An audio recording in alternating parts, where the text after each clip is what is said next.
guys, welcome to my next video. And today is sort of a different background, so to speak. Um, Now we are standing up here.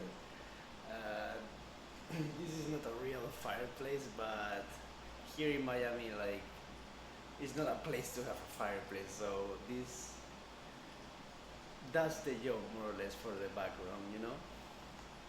And yeah, I wanted to just change a little bit the background. I have my place for this time, for these moments, and I'm gonna leverage it. Like, I'm gonna take advantage and record a quick video for you guys. Today I wanted to talk about, because I'm currently reading this incredible book. You have to read it. It's called Culture Code, where they sort of teach you how to better work as a team, work in groups, how to create this sort of atmosphere inside the group where everyone is like willing to put the work, willing to give everything for the team, and yeah, this is what the book more or less explains. I'm in the 50 page, so I think it's 250 pages, so I have still a lot to read. But I'm gonna tell you guys what I have learned as for now. What what incredible lessons I have learned from this book, um, which has helped me in my current projects. I have some projects in here in the university, in the Florida International University. I have some projects going on in my career. As you guys know, I'm doing engineering here in FIU. Although I have some, as you guys know, I'm trying to get this social media marketing agency up and running. But as for now, I'm finishing my career. I'm in my last year here. But yeah, I'm gonna tell you the lessons that I have learned. I have here written down. Sorry guys if I sort of look down here, but I have here written down some lessons I have learned. For example, um, you should look at your team or the people you employ, or even if it's a little project or anything that where you collaborate with other people, you should look at them as your family. Really, like, to get the greatest outcomes, to get everyone willing and enthusiasm to work, you have to create this atmosphere like you are a family and you want the best for everyone and not only for you, you know? You have to create this atmosphere. And building these teams also will give you the greatest fulfillment of all. I remember one day when I took a class here, it was called en- engin- engineering entrepreneurship. Engineering entrepreneurship. And we did it was the whole class was a class project, and we did several presentations. We created a website creation agency. So it was an agency that created websites for other businesses, for restaurants in specific. And I remember that this project has marked me a lot. Like, you don't know how, because I was able to create this atmosphere of uh, I would like to work with these people, right? I was able to create this atmosphere where the meetings were like, I wanted to come to the meetings, and the people in the project also wanted to come to the meetings, right? Because we had fun together. So you should you should somehow create this family ambient, so to speak.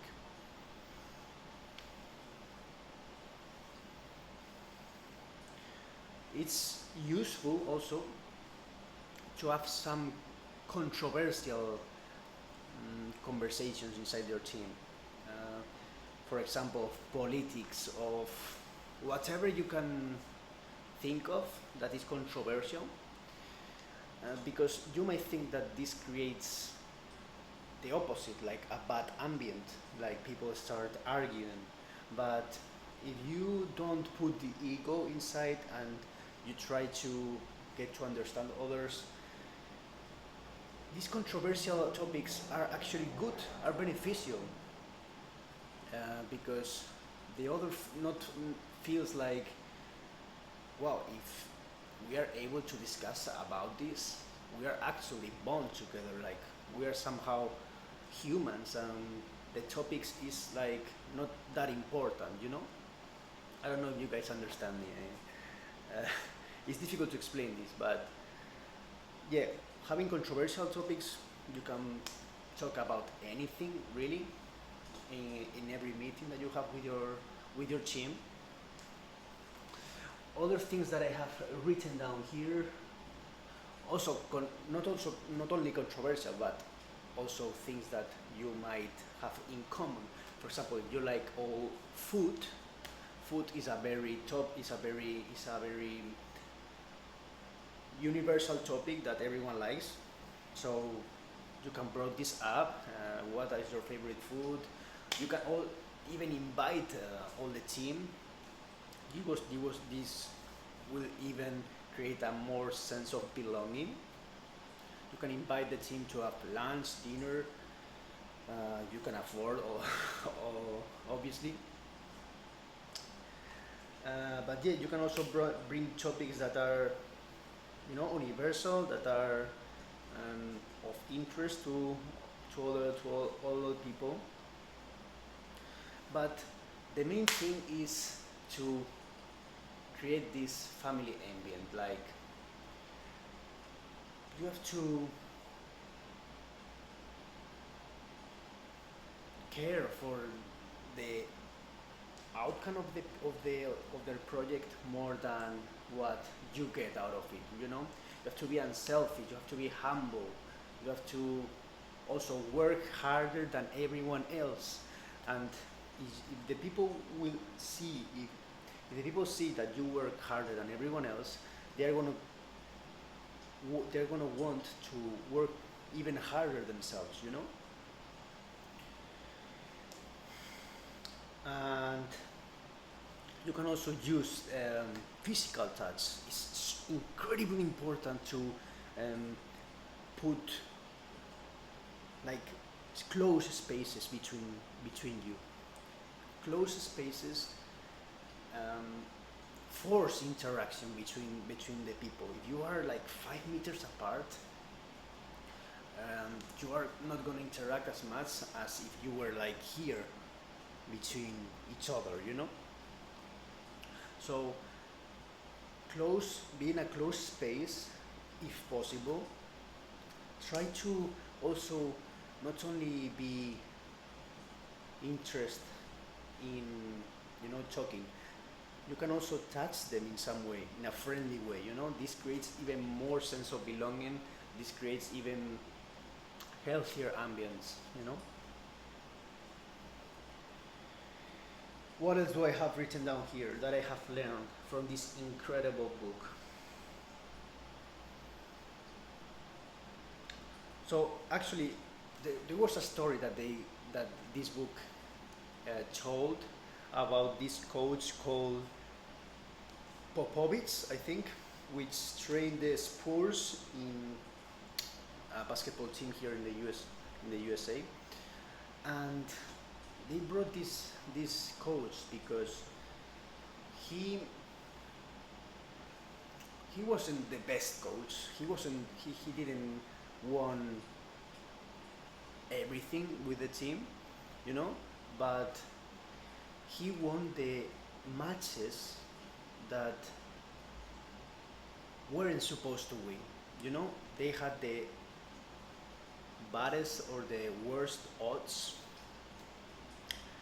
and so the author decided to learn or investigate why this coach won these games, or you know, and he discovered that this coach used these principles inside the team, inside the basketball team. He used actually three principles. One being um, personal up close communication, as I said, um, being close to each other, using body language, touching, hugging the players, you know, to to create this sense of belonging between the players and the coach. Attention to the players, tell, telling them how are you, how was the game, you know, whatever, which creates a sense of I care about you. I mean, you are not a number, you're not another player. I care actually about you. Second, so first one was personal up close communication. Second was performance feedback.